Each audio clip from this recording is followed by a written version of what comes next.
Yang pertama yang mesti digarisbawahi, saya kebetulan berada di beberapa titik. Saya penyanyi, saya pencipta lagu, saya penulis skrip film, saya produser film juga. Jadi saya berada di banyak tempat. Dan saya juga penulis buku. Saya sudah pernah merilis 3 buku. Jadi semua yang terkait dengan dengan hal royalti tersebut saya mengalaminya langsung. Oleh sebab itu saya ingin mengadakan revisi undang-undang ini karena saya merasa satu-satunya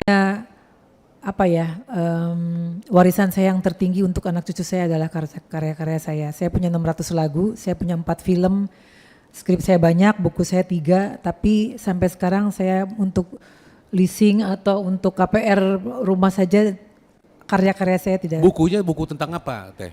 Tentang musik. Tentang musik. Tentang musik dan tentang cerpen cinta-cinta segala macam. Ya, itu tidak bisa jadi jaminan. Jadi sebetulnya profesi kami ini profesi yang cukup besar untuk memberikan pajak kepada negara, tapi in return kita tidak pernah mendapatkan hal yang baik. Seperti contohnya kita konser saja, saya harus konser di tenis indoor yang mana itu gedung diperuntukkan untuk tenis bukan untuk musik. Jadi sebetulnya kami juga belum pernah mendapatkan hal yang baik gitu. Saya ingin menanggapi sedikit saja untuk masalah NA dan RUU untuk hal lain di bidang musik. Sebetulnya untuk sastra, buku, cerpen, puisi, novel, karya tulis itu sudah ada di sana. Masalah plagiat, penciptaan ulang tanpa izin juga sudah ada di NA itu. Terus di dalam RUU juga penguatan pelindungan atas distribusi digital, platform dan pengakuan moral right penulis juga sudah ada di situ.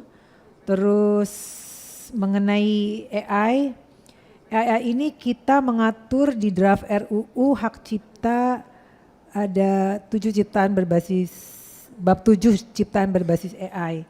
Dan ada kewajiban deklarasi dan yang mewajibkan keterlibatan manusia. Jadi bukan cuma mesin tapi manusia juga sudah terlibat. Tapi saya juga waktu itu sempat berdiskusi dengan BKD bahwa AI ini karena begitu rinci dan begitu detailnya mungkin memerlukan undang-undang tersendiri menurut saya ya. Batasan AI juga ada hak cipta tentang yang melekat pada manusia bukan cuma AI, terus penggunaan karya berhak berkaitan dengan ciptaan untuk yang relatif dengan AI, terus transparansi dataset, lisensi kolektif digital juga. Terus mengenai royalti tadi antara LMK dan LMKN yang terjadi sekarang mungkin kalau saya boleh bilang huru-hara yang terjadi di antara kami pencipta lagu juga mungkin sedikit banyaknya juga dikarenakan kemarin LMK atau LMKN-nya juga kurang transparan dan akuntabel. Mungkin kalau itu bisa lebih transparan dan akuntabel tidak akan terjadi hal-hal seperti yang sekarang terjadi di media sosial dan di masyarakat. Tapi yang saya inginkan adalah satu pintu itu sangat penting karena saya juga pernah dipending 2 tahun royalti saya dari Malaysia. Karena regulasi dari Malaysia tidak menginginkan untuk distribusi ke dalam satu negara yang pintunya banyak. Jadi memang harus satu pintu.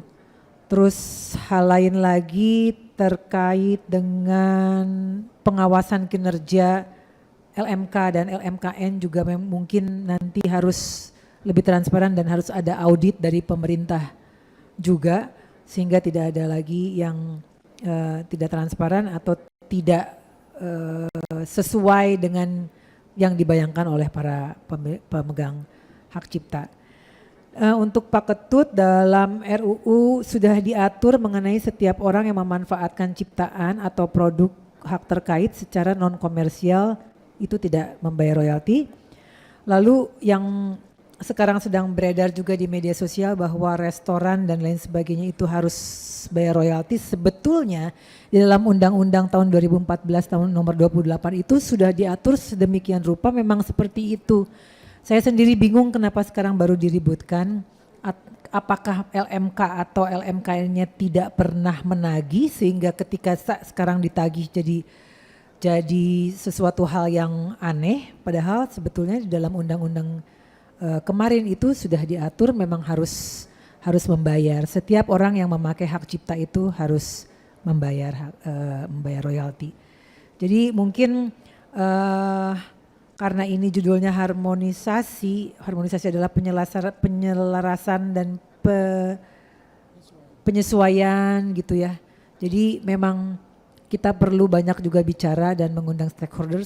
Saya setuju karena saya yakin walaupun nanti kita melahirkan undang-undang hak cipta revisi ataupun bentuk baru, tidak mungkin kita membahagiakan semua pihak, tapi insya Allah ini menjadi sesuatu yang baik dan besar khususnya untuk semua pemegang hak cipta di Indonesia dan untuk Indonesia sendiri. Dari saya segitu, mungkin dari Once mau menambahkan atau mau nyanyi, Ce? Ntar viral kalau nyanyi.